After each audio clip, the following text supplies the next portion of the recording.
In this lesson, we will talk about interprocess communications, or IPC. We will primarily talk about shared memory and describe some of the APIs for shared memory-based IPC. In addition, we will describe some of the other IPC mechanisms that are common in operating systems today. In an earlier lesson, we described the process like an order of toys in a toy shop. In this lesson, we will see how processes can communicate with each other during their execution. But first, let's see how interprocess communication is achieved in a toy shop illustration. IPC is like working together in the toy shop.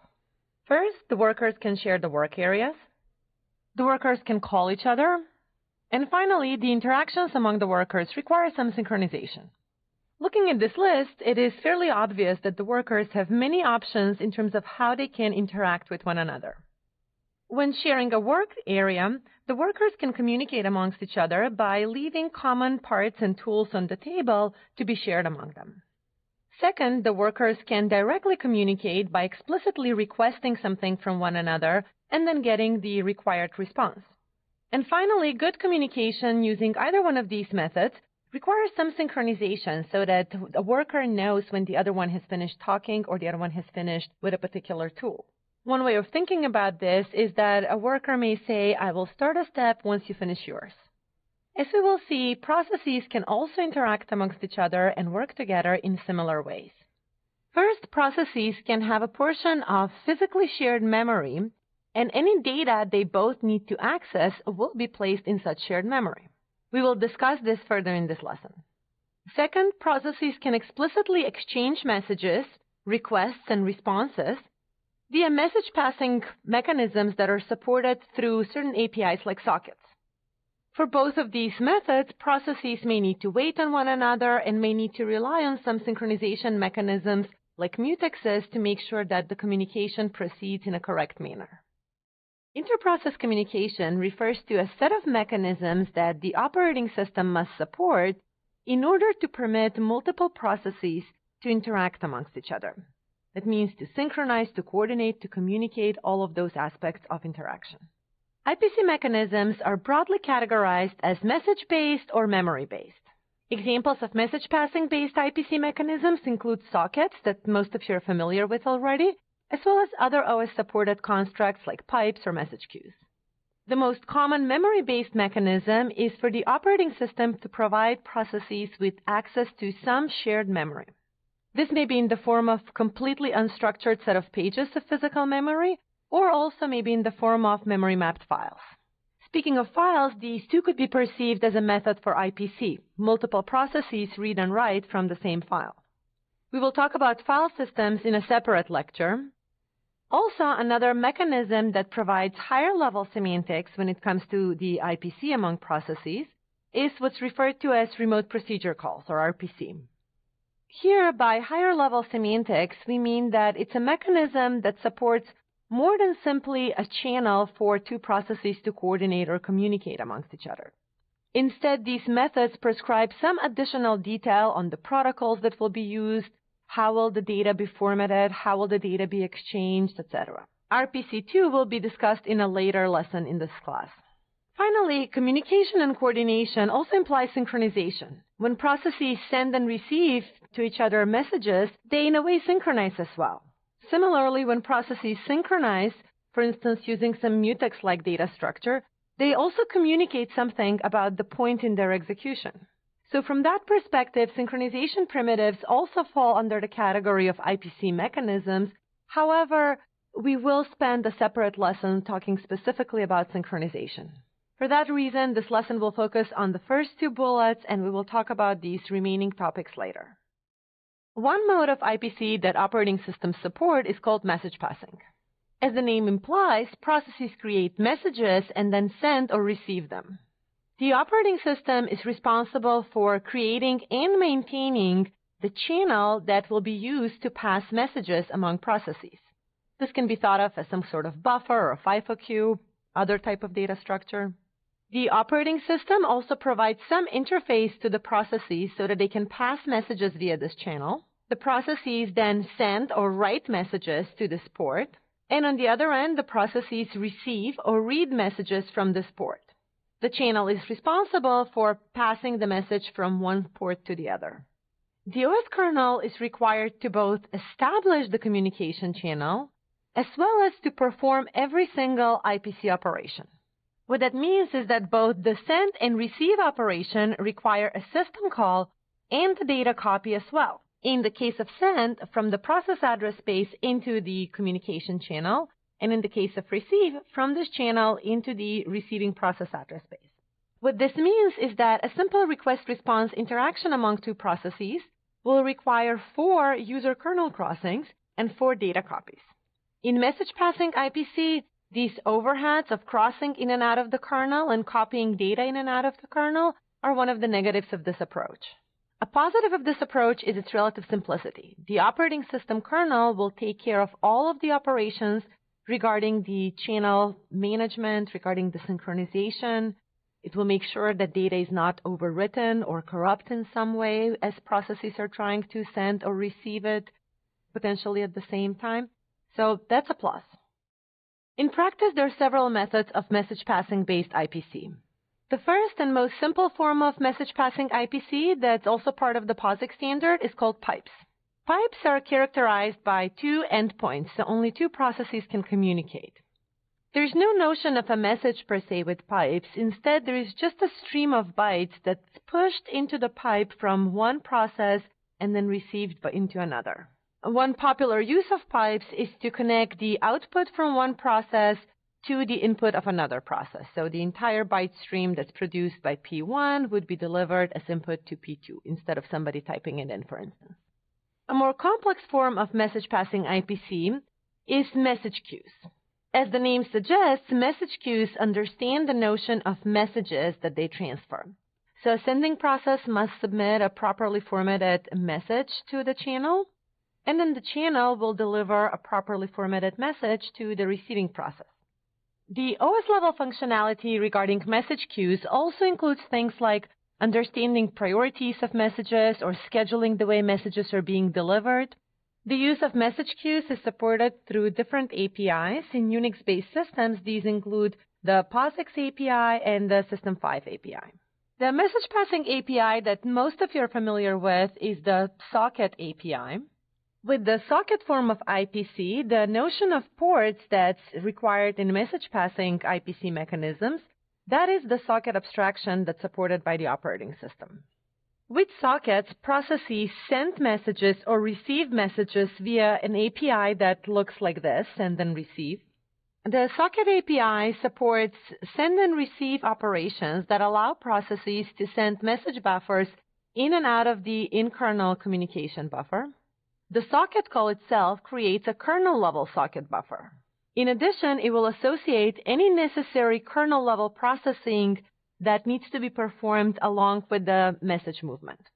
For instance, the socket may be a TCP/IP socket, which will mean that the entire TCP/IP protocol stack is associated with the data movement in the kernel. Sockets, as you probably know, don't have to be used for processes that are on a single machine. If the 2 processes are on different machines, then this channel is essentially between a process and the network device that will actually send the data. In addition, the operating system is sufficiently smart to figure out that if 2 processes are on the same machine, it doesn't really need to execute the full protocol stack to send the data out on the network and then just to receive it back and push it into the process. Instead, a lot of that will be bypassed.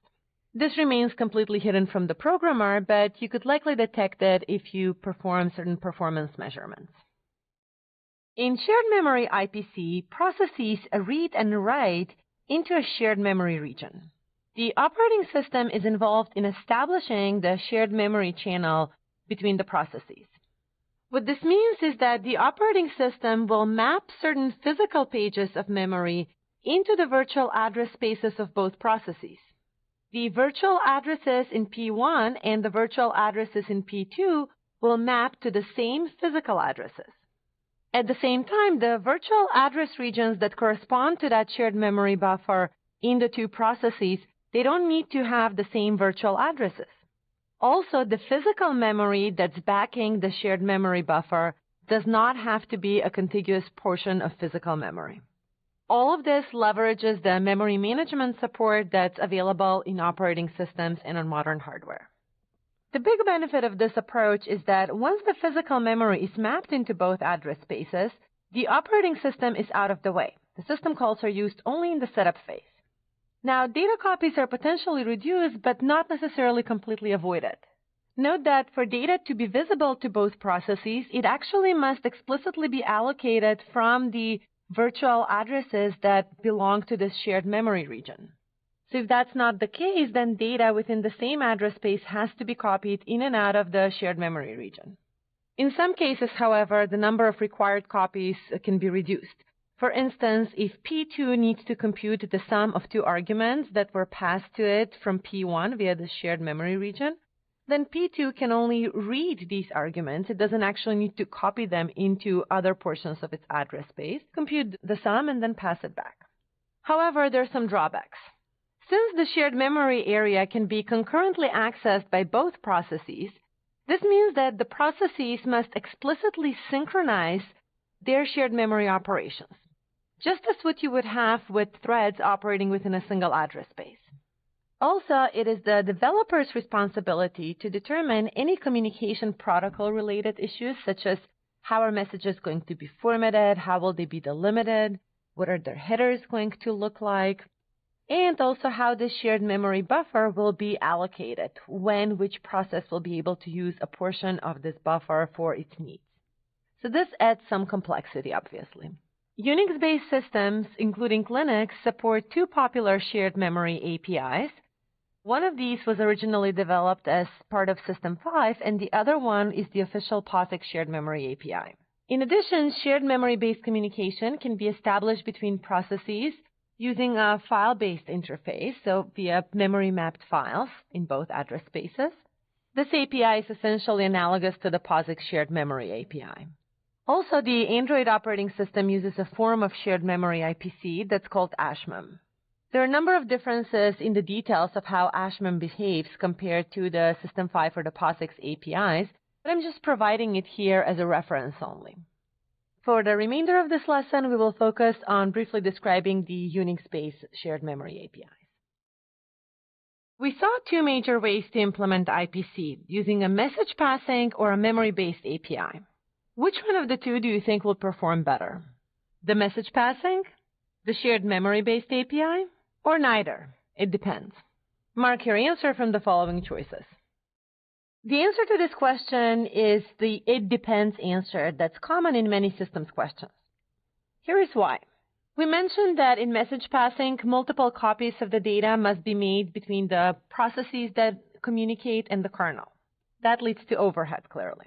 For shared memory IPC, there are a lot of costs that are associated with the kernel establishing valid mappings among the processes' address spaces and the shared memory pages.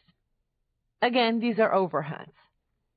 So there are drawbacks basically on both sides, and the correct answer will be "it depends." In the next video, we will explain the trade-offs that exist among these two types of IPC mechanisms. Before I continue, I want to make one important comment to contrast the message-based and the shared memory-based approaches to IPC. The end result of both of these approaches is that some data is transferred from one address space into the target address space. In message passing, this requires that the CPU is involved in copying the data. This takes some number of CPU cycles to copy the data into the channel via the port, and then from the port and into the target address space. In the shared memory-based case, at the minimum, there are CPU cycles that are spent to map the physical memory into the appropriate address spaces. The CPU is also used to copy the data into the channel when necessary. However, note that in this case, there are no user-to-kernel level switches required. The memory mapping operation itself is a costly operation. However, if the channel is set up once and used many times, then it will result in good payoff. However, even for one-time use, the memory-mapped approach can perform well. In particular, when we need to move large amounts of data from one address space into another space, the CPU time that's required to perform the copy can greatly exceed the CPU time that's required to perform the map operation. In fact, Windows systems internally, in the communication mechanisms they support between processes, leverage the fact that there exists this difference. So if the data that needs to be transferred among address spaces is smaller than a certain threshold, then the data is copied in and out of a communication channel via port-like interface. Otherwise, the data is potentially copied once to make sure that it's in a page-aligned area, and then that area is mapped into the address space of the target process. This mechanism that the Windows kernel supports is called local procedure calls, or LPC. Now that we described the shared memory mechanisms in a general way, let's look at the specific details of the System 5 Unix API. First, the operating system supports segments of shared memory that don't necessarily have to correspond to contiguous physical pages. Also, the operating system treats shared memory as a system-wide resource using system-wide policies. That means that there is a limit on the total number of segments, of the total size of the shared memory. Presently, that's not so much of an issue as, for instance, currently in Linux, that limit is 4,000 segments. However, in the past, it used to be much less, and in certain OSs, it was as few as 6 segments. More recent versions of Linux had a limit of 128 segments. The operating system may also impose other limits as far as the system-wide shared memory. When a process requests that a shared memory segment is created, the operating system allocates the required amount of physical memory, provided that certain limits are met, and then it assigns to it a unique key. This key is used to uniquely identify the segment within the operating system. Any other process can refer to this particular segment using this key.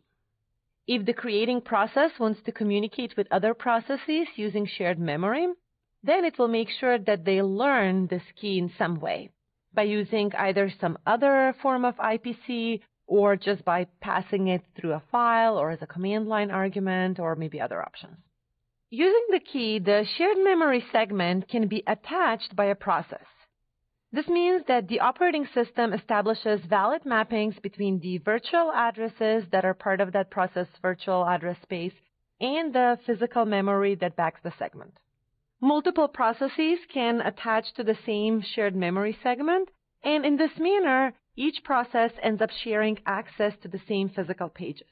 Reads and writes to these pages will be visible across the processes, just like when threads share access to memory that's part of the same address space. And also the shared memory segment can be mapped to different virtual addresses in the different processes.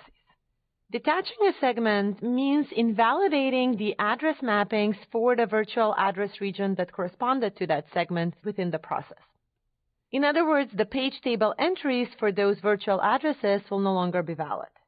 However, a segment isn't really destroyed once it's detached. In fact, a segment may be attached and detached and reattached multiple times by different processes during its lifetime. What this means is that once a segment is created, it's like a persistent entity until there is an explicit request for it to be destroyed. This is similar to what would happen to a file. We create a file, and then the file persists until it's explicitly deleted. In the meantime, we can open it and close it and read it and write it, but the file will still be there. This property of shared memory to be removed only when it's explicitly deleted or when there is a system reboot makes it very different than regular non-shared memory that is mallocked and then it will disappear as soon as the process exits. System 5 uses the following shared memory API for the high-level operations we just discussed. SHM-get is used to create or open a segment of the appropriate size. And the flags include various options like permissions. This unique identifier is the key, and that is not actually magically created by the operating system. Instead, it is explicitly passed to the OS by the application. To generate a unique identifier, the API relies on another operation, ftoc, which generates a token based on its arguments. If you pass to this operation the same arguments, you will always get the same keys. So it's like a hash function. And this is how different processes can agree upon how they will obtain a unique key for the shared memory segment they will be using to communicate. The following call attaches the shared memory segments into the virtual address space of the process, so it will map them into the user address space. The programmer has an option to provide the specific virtual addresses where the segment should be mapped, Or if null is passed, then the operating system will choose and return some arbitrary suitable addresses that are available in the process's address space. The returned virtual memory can be interpreted in arbitrary ways. So it is the programmer's responsibility to cast that address to that memory region to the appropriate type. The following operation detaches the segment identified by this identifier, so the virtual to physical memory mappings are no longer valid. And then finally, the control operation that the Shared Memory API supports is used to pass certain commands related to the shared memory segment management to the operating system, including the command to remove a particular segment, and that command is IPC remove ID. There is also the POSIX API for shared memory. On Linux systems, it has been supported since the 2.4 kernel. Although it's supposed to be the standard, the POSIX API is not as widely supported as, for instance, the systemv API. Here is the API. The most notable difference is that the POSIX shared memory standard doesn't use segments. Instead, it uses files. Now, these are not the real files that exist on some file system that's used otherwise by the operating system. Instead, these are files that only exist in the so-called tempfs file system, which is really intended to look and feel like a file system, so the OS can reuse the same type of mechanisms that it used for file systems, but in essence is just a bunch of state that's present in physical and volatile memory. The OS simply uses the same representation and the same data structures that are used for representing a file to represent a bunch of pages in memory that correspond to a shared memory region. For this reason, there is no longer need for the awkward key generation process. Instead, shared memory segments can be referenced by the file descriptor that corresponds to the file. And then the rest of the operations are analogous to what you'd expect to exist for files. A segment is opened or closed, so they're explicit shared memory open and close operations, but in fact, you can really only just call the regular open and close operations, since you will anyways pass a file and the operating system will manage to figure out which file system this file sits in. To attach or detach shared memory, the POSIX shared memory API relies on the mmap and unmap calls that are used to map or unmap files into the address space of a process. To destroy a shared memory segment, there is an explicit unlink operation. There is also a shared memory close, and this will remove the file descriptor from the address space of the process. But in order to tell the operating system to delete all of the shared memory-related data structures and to free up that shared memory segment, you must call the explicit unlink operation. I have provided a link to the reference of the POSIX shared memory API in the instructor notes. When data is placed in shared memory, it can be concurrently accessed by all processes that have access to that shared memory region.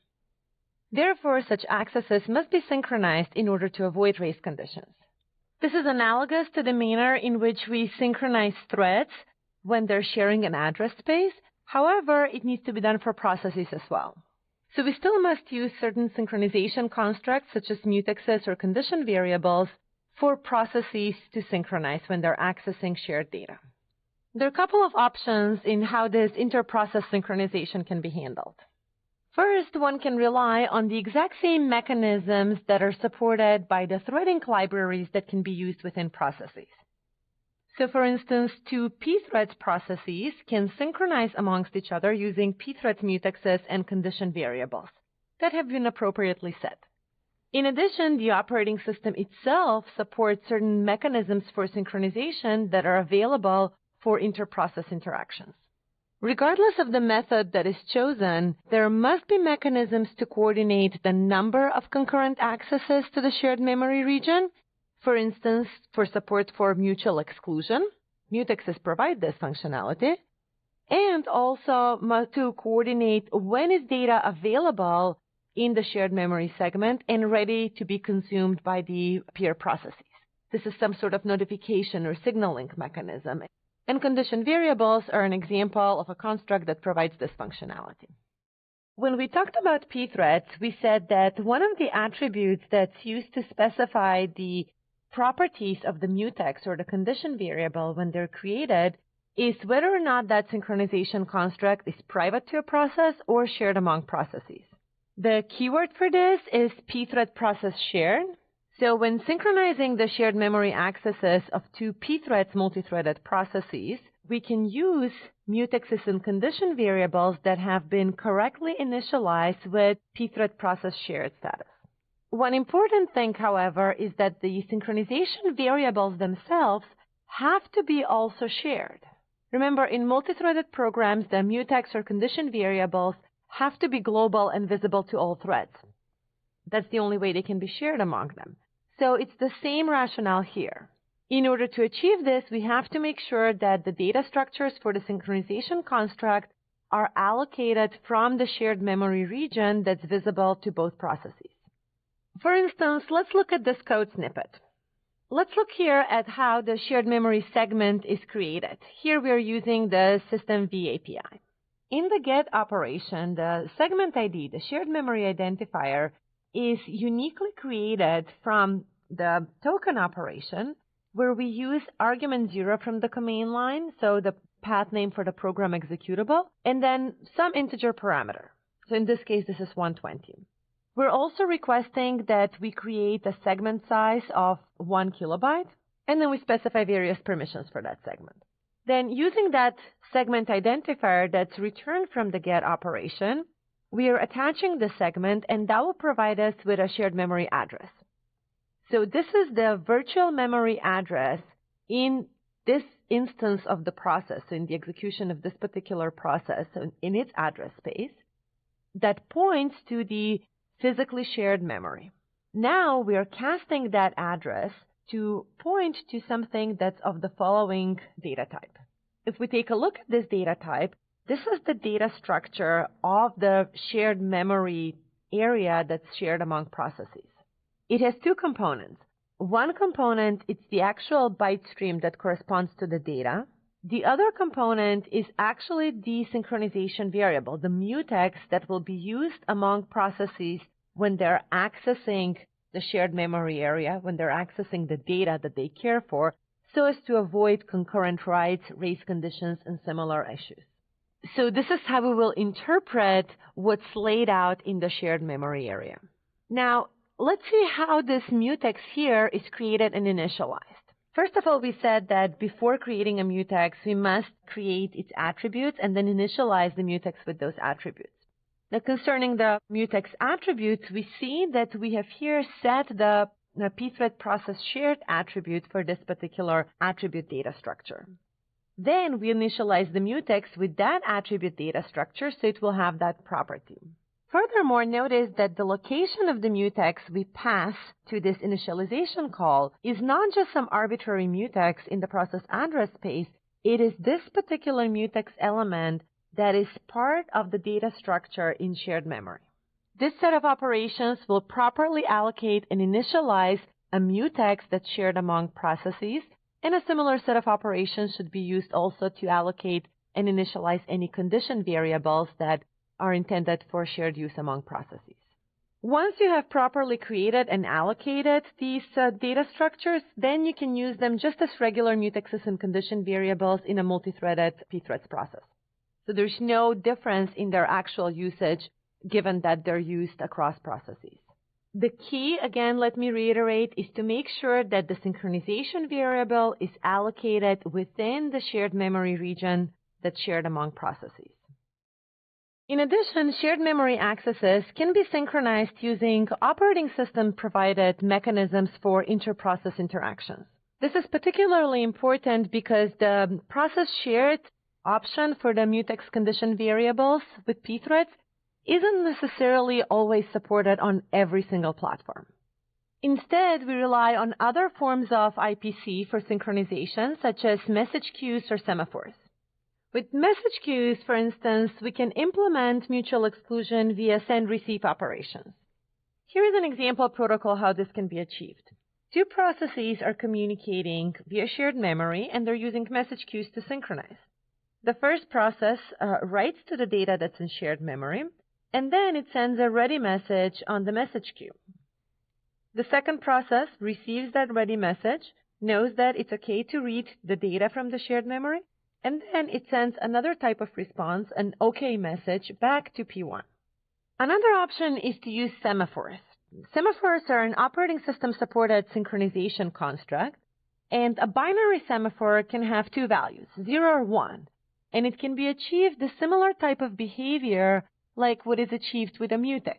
Depending on the value of the semaphore, a process is either allowed to proceed or it will be stopped at the semaphore and it will have to wait for something to change.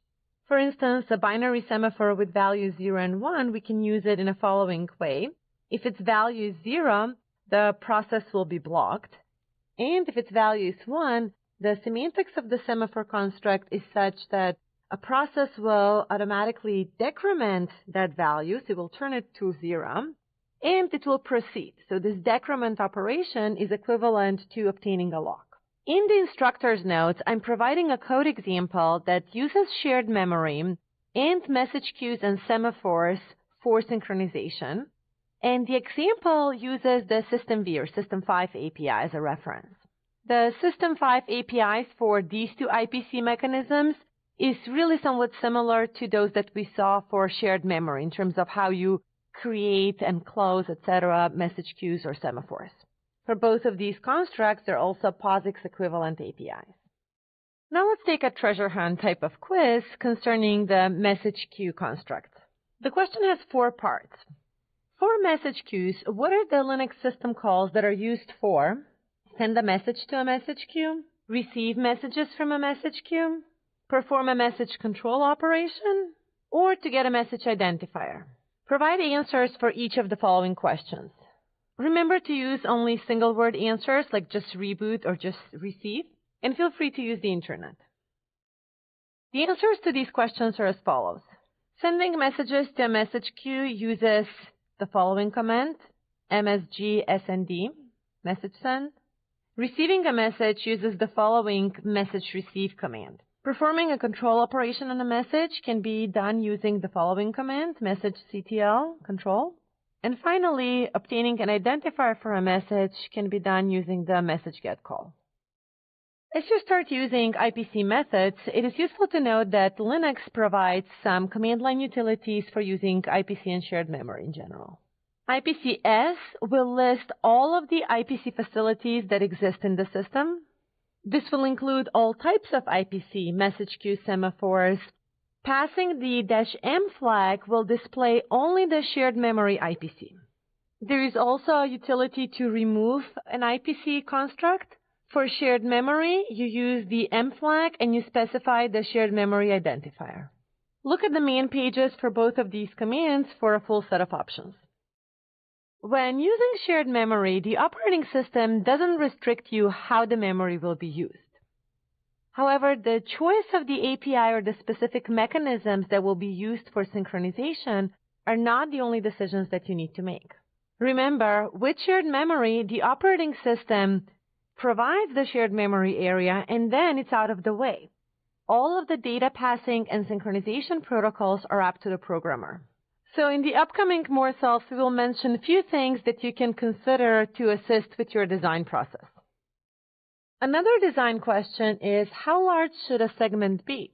That will work really well if the size of the data is known up front and is static, it doesn't change. However, in addition to the fact that data sizes may not be static, that they may be dynamic, the other problem with this is that it will limit what is the maximum data that could be transferred between processes, because typically an operating system will have a limit on the maximum segment size.